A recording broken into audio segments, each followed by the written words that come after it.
Alright, so today got a full day of it, Saturday, and the Saturdays on the homestead are always busy. So I'm over here checking on a project we got going on. I don't know if any of y'all can guess what that might be. Let me set you up out here so you can see a little bit. Can you tell what this is? Yeah, it's a new fence post. I'm actually having some fence built over at our other farm. We've got about 10 acres, 9 to 10 acres that we're getting fenced in now. We're putting high tensile around it. That's going to give us another opportunity to run goats over here, so that'll give us 3 pastures. Will put us at about, I'm going to say 18 to 20 acres that we'll have fence that we can run goats in. So our homestead or small farm's actually growing. The goat market and the goat industry right now is a great one to be in, running meat goats. We're running some commercial Savannahs, which our Savannah buck is registered. It's out of Chris Luton stock out of Indiana. We went up there and picked it up from him. So actually everything that he sires is going to be 50% Savannah registered. So that's going to be good. That'll increase the prices, and we'll talk about that a little bit later.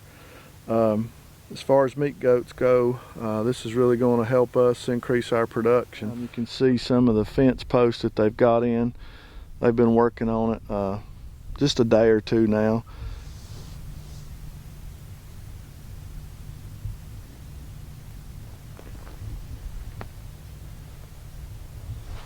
So this project took us about 3 years to save for. We're doing it a little bit unconventional. We found a group of gentlemen that put in fence, and they'll do it all, buy all the supplies and put it in, or they'll allow you to buy everything, and then they just charge you per linear foot to install everything. So that's what we did over the course of 2 or 3 years. I bought posts, and then I bought gates, and then I bought wire, me and my dad together, and then we saved enough money to have them just come and install it. So we're really excited to see this project end up and be completed, and we'll bring you along and show you little bits of it as we go. So hang out with us. I hope you enjoy it. Continue to watch the farm grow, and hope you'll help us grow the channel. Go down.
Alright guys, so we're back over here this evening, and the guys did a lot of work on the fence. I got most of the posts in and then put up a little bit of wire to make sure I like the configuration and the way it's set up. I'm running 3 6s, which is 6 inch from the ground, 6 inch spacing, 6 inch spacing, and then I go 7, 8, and 9 on these, and that gives me a total of 42 inches. And those 42 inches makes it easy for deer to jump over, so they can get over them easy, not catch their back legs in them, not get twisted up in it, or not tear as much fence down, you know, as they commonly would, being at 48 inches tall. And some of you will say probably that 42 inches is not tall enough. I know in the area that I'm from, everybody firmly believes in 48 inch fences, but you know, I'm 6 foot tall and it's hitting me, you know, just above the waist, above the belly button. I think it'll be fine. But you know, my line posts are set at 53 inches tall, so if I'm having trouble, I really don't see how a coyote or something's going to get in and cause any problems. I think the spacing is close enough in between, but if it becomes an issue that either a goat or some kind of predator is getting over the fence, I've got plenty of room left to go to 48 inches on my post. And it wouldn't be that hard just to string up one more wire, but I really firmly believe 42 inches is good. I'm more concerned with the, you know, the spacing at the bottom to keep family dogs and pets and coyotes out, more so than I am anything going over. We'll electrify all of them. Every one of them will be electrified. We'll put a big enough charger that we can run 6,000 to 8,000, maybe even 10,000 volts if we can get a good AC charger out here, which shouldn't be any problem. So we're super excited with the way this is turning out. So this is one of the corner braces they've built, 5x6x8s for our corners and our bracing, and then we've got a 7-foot span in between here. So really building a good strong fence. I'm really happy with the work that they've done. Like I said earlier in the video, we've been saving for probably 3 years, or planning on this for 3 years. I know in the culture that we live in, you know, that people want everything now. They want it immediately. But we, you know, and our farm is not our total income. So we've been working off farm and trying to build our small farm or homestead as we go, paying cash for things as we go. It's allowed me to learn some patience. But once you get it accomplished, or once you get it completed, that it's really worth it, and it really means something to you when you can come out here and look at it and say, hey, that's mine, I own it. That's just kind of the way I am. I'm not saying that's right, I'm not saying it's wrong, I'm just saying that's the way we've decided to do our farm and build it to the place that where maybe someday it can sustain us. So guys, it's a little windy this afternoon, the lighting's not great, but I just want you to kind of look back over our 10 acres here that we're actually putting this fence on. Like I said earlier, I think it's going to give us around 18 to 20 acres that we can run in just goats. Obviously we could run a cow or two if we wanted to as well, but we're focusing on our meat goat production right now. So I'm super excited to see it finished. So I'll put these guys' business card in the video. That way you can go and see their information. If you're living close by, maybe you can give them a call or price some of your work for you as well. It's going to be a big benefit to us. Super excited to see it coming together. As always guys, thanks for watching, and we'll do it all again tomorrow.